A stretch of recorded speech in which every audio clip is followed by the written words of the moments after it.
So wait, you've been playing the punk archetype for how long? A couple days, a month, a year? Sure, you're familiar with how to build a deck. Yeah, it also seems like you're familiar with the deck's combos.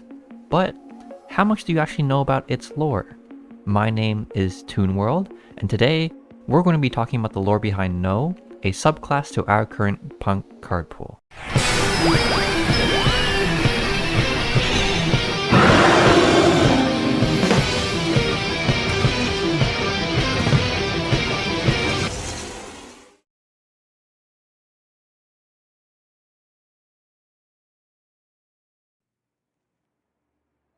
Before we actually get into details of what Noh thoroughly constitutes, let me first take a step back to describe to all of you not only the origin of Noh, but also a very famous legend in Japan that really encapsulates the importance of theater and thus, by the transitive property, Noh itself.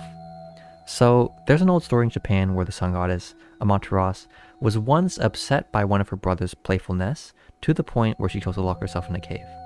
As you can imagine, sun goddess, sun is in the name, the world was thrown into complete darkness. This scared the other gods, driving them into a panic as they sought out a solution to the situation as soon as they could. One of Amaterasu's sisters, the god of dawn, Ame no Uzume no Mikoto, stepped up to the plate, devised a brilliant plan by which she and the other gods would perform a very flamboyant play to catch Amaterasu's interest. Well, given that the sun is out right now, at least if you're not watching this at night, Uzume's plan did work. Amaterasu was intrigued by what they were doing and finally left the cave. This obviously is a simplified version of the story, but hopefully gets the theme across to all of you viewers. Through the arts, and through theater especially, the gods were able to avoid what otherwise would have been complete catastrophe. Nowadays, Japanese theater, Noh certainly included in that grouping, there's a lot of emphasis on shamanism and religion.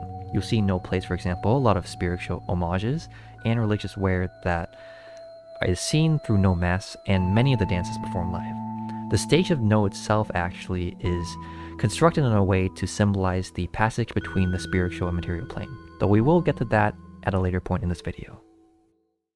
We can finally get to Noh itself, which originates around the 13th to 14th century as a combination of two older types of performance. The first was called Serigaku, also known as monkey music, which featured a mix of dancing, singing, and music. The other is called Dengaku. It was a ritual that was performed for bountiful harvests while making rice. Noh was initially known as Serigaku Noh, but with time became its own thing. The word Noh is actually significant as its character in Japanese, and thus Noh, as an extension, signifies skill, faculty, and power. Maybe that's a hint as to why this deck's so damn cool.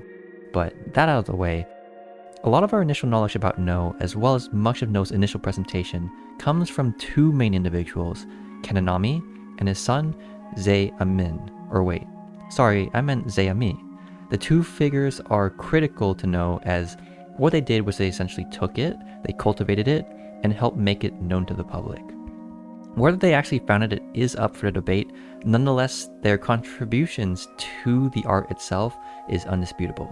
Ze-Ami alone, for example, is known to have written about 100 plays in honor of Noh, though we unfortunately only have about 20-ish of those original works remaining.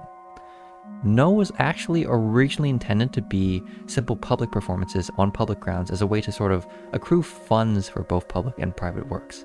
However, like all good things in history, the noble class eventually caught on and took Noh and kept it for themselves. By then, the craft had become a subscription-based art, kind of like how you should subscribe to this channel. Hello? Are you subscribing right now? Well, this was both a blessing and a curse. In terms of blessing, the reigning nobility was able to take Noh and sort of add this additional flair to it.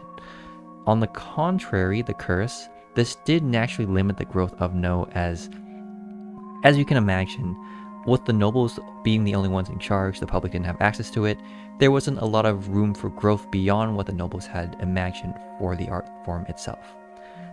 Fortunately, at a later time, the art was opened back up to the public, in which case it was allowed to flourish and grow beyond what the nobles had restricted it to. Interestingly enough, nonetheless, Noh since then has been kept very, very traditional. There's no doubt that changes have been made since the art form's conception. Nonetheless, if you were to watch a Noh play right now, like if you were to fly over to Japan and book a viewing of Noh, much of what you would see on stage is truly reflective of what Noh was like all those years ago. Okay, I get it. You're tired of listening to history. Let's finally talk about Noh as an art form. Noh, as stated earlier, is a lyrical dance drama. It tends to be very rigid, the course of its entirety usually divided into three main parts. You have Cho, or the beginning, Ha, or the middle, and Kyu, or the end. This combination conveys a story focused typically on the past of the main protagonist, the shite. The shite will usually be accompanied by a supporting role, the tsure, and the antagonist is called the waki. Plays will almost always have plots focused around past events of the shite, as I had said earlier, and the shite dealing with them and or attempting to reconcile with them to some degree. A great example of this is the play Atsumori, where a warrior, Kumagai, has to come to terms with his regret of killing an enemy general, Atsumori, hence the title of course, who dearly resembles the warrior's own son. I unfortunately won't be able to get into depth on that wonderful play, so if you are interested in some of the details, I would highly recommend checking out some of the sources I've listed below. Noh plays tend to be classified into one of 5 different categories. You have Kami-mono, which are plays concerning god or religion. You have Shura-mono, which deal with men or warriors. You have Katsura-mono, which deals with women. Gendai and or Kyocho-mono, those are 2 different terms for the same thing, if I recall, which tend to deal with madness or nature. It's really sort of a hodgepodge of anything that doesn't fit into the other 4 categories. And finally, you have Kichikyu-mono, which deals with demons. Can you actually guess which one of these Atsumori actually fits into? If you can, I'd love to see your choice in the comments below. This aside, of course, Noh performances were not limited to one category or the other at first. This was because Noh was oftentimes performed throughout the entirety of a day, leading to processions being able to feature at least one play from each of those different categories.